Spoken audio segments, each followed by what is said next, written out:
MetroNews Talkline. Glad you can be part of our day. Listening in on our great radio affiliates across the state, watching on the MetroNews TV app. 800-765-TALK is the phone number, 800-765-8255. You can text the show at 304-TALK-304. That is the text line. Coming up a little bit later, Greg Carey will join us from Omaha. We'll get an update from Charles Schwab Stadium as the Mountaineers get ready to take on the Troy Trojans. A rematch from the opening round game at the College World Series. We'll get an update from Greg. In fact, the team should be arriving at the stadium in the next 10 minutes or so to prepare for that elimination game this afternoon. We've got pregame coverage for you over at the website, wvmetronews.com. With all that, say good morning, TJ Meadows in the Encova Insurance Studios South. Good morning, sir. Morning. I can't help myself. True story during the break. I was on my feed, and I don't know why this happened, but the top, offering was the reflecting pool in D.C., and they're dumping in the algae, and I see the color. The very next story was a local story here in Charleston. They had the rescue riverboat out on the canal. Looks the same. The water looks exactly the same from the reflecting pool to the canal. I don't know what that says, but I thought it was interesting. Hey, maybe you can throw a line in the reflecting pool, catch you some crappie out there somewhere. There you go. Just saying. We'll get Chris Lawrence on that and find out. 800-765-TALK, 304-TALK, 304. We mentioned interim legislative meetings in Canaan Valley this week. Democrats who were attending the interim legislative meetings made a pitch for changes to West Virginia's law governing certified high-impact data centers. Of course, data centers are a hot topic in Davis and Parsons in Tucker County, where there is a proposed facility in that area of the state. One of the Democrats attending the press conference yesterday and spoke during the press conference, Montague County Delegate Evan Hansen, who joins us on MetroNews Talkline this morning. Delegate Hansen, good morning. Good to talk to you again. Good morning. Thanks for having me on. What was the message you wanted to get out yesterday during that news conference in Tucker County? The message is that the Republicans passed a data center bill a year and a half ago, and it's got flaws in it, and we need to fix those flaws. And the most important issue is that they think they know better than the residents of Tucker County or Davis or Thomas. They don't think that local government should have a say and be able to enforce their own ordinances, and that's a problem that needs to be addressed. Delegate Hansen, what of the fact that many local governments have no zoning commissions? They have no experience in zoning. They haven't any infrastructure in order to be able to accept any kind of request and rule on it. Isn't that a problem? Well, that's a misconception about the data center bill, because the data center bill does override zoning, but it also overrides any local ordinances, whether or not it's related to zoning. And it specifically lists examples in the bill of what gets overridden. And those are things like ordinances about noise pollution or light pollution or code enforcement or building inspections. So those are all things that are explicitly overridden in the data center bill that have nothing to do with zoning. Montague County Delegate Evan Hansen is joining us. So is there a middle ground between what is currently in House Bill 2014 and giving more control back to the counties for ordinances like you mentioned that could be applicable in these situations? Well, the best solution, and what's done in most states, is just allow local governments to enforce their own laws and ordinances. But when the data center bill was up and I raised these concerns, the House Democrats had an amendment to restore local control in this bill. But the pushback that I got from Republicans at the time was, don't worry about it. We're going to have some statewide standards that all the data centers are going to have to meet. I don't think that's the best solution. I guess that's a middle ground, but it's already been a year and a half, and I've seen no movement in any statewide standards.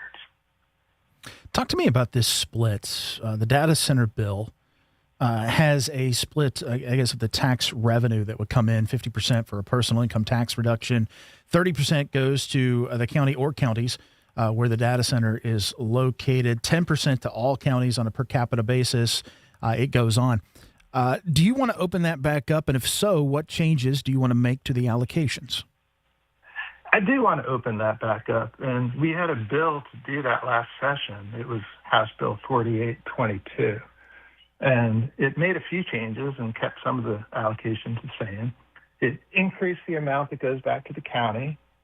It also sent a portion of the funds back to the county school system in the impacted county, and it took away the 50% that goes to the personal income tax reduction, because that's primarily tax cuts for the wealthiest West Virginians, and I don't believe that's an appropriate use of funds for this situation. So they redirected those funds from the wealthiest West Virginians to the affected counties, to the affected school systems, and to help stabilize insurance coverage for state employees, because that's been a big issue over the last several years and an issue that deserves a dedicated funding stream. Talking to Evan Hansen, Montague County Delegate. Democrats in the House held a news conference yesterday during interim meetings being held in Canaan Valley. What environmental concerns do you have, Evan, with the development of these data centers and the lack of oversight or lack of transparency? Yeah, the biggest issue that the data center bill was silent on was our water resources. Questions about where the water's coming from and where it's going to and how it might impact current and future users of the water. So we had a bill to address that, a pretty comprehensive bill last session. It was House Bill 4832. The Republicans didn't run that bill, but we had an opportunity to offer something similar to that as an amendment because the data center rule was going through the legislative process. But essentially what we would like to see is for the data center developers to be transparent about it with the local community and with the state agencies up front. Tell us where you're getting the water from. Is it from a local stream or groundwater or maybe from a big river? Don't they have to do that in the permitting process? How much? Don't they have to do that in the permitting process? No, especially for groundwater and there's no permitting for surface water withdrawals in the state of West Virginia. When there was a debate about that about 10 plus years ago, they implemented a reporting system. So large water users have to report after the fact how much water they're withdrawing, but there's no permitting. There's no requirement for approval ahead of time. Talking to Montague County Delegate Evan Hansen. Evan, why do you believe there is this pushback on data center development? We always see some pushback when you have development, obviously. Not everybody's going to agree, but it seems like data centers have been singled out. Why do you think that is? Or maybe they haven't. Maybe I'm misreading it. Well, I think people are very concerned about data centers. They're a little bit different than a lot of other types of development, especially these hyperscale developments, because they use a very large amount of electricity. So it gets into questions about air pollution and grid stability and electric rates. So it touches on those things that people care about. And they use a lot of water. So people in West Virginia are concerned about water resources. It's arguably our most precious resource. And so we really need to make sure that people have the best information possible. And I guess one of the challenges is how much information the data center developers are not sharing with the local community. So I think being more transparent about it would help dispel some of the concerns to ensure that people are dealing with facts and not just rumors. Well, I want to rely on facts, and I don't want to make assumptions. So I want to ask you point blank.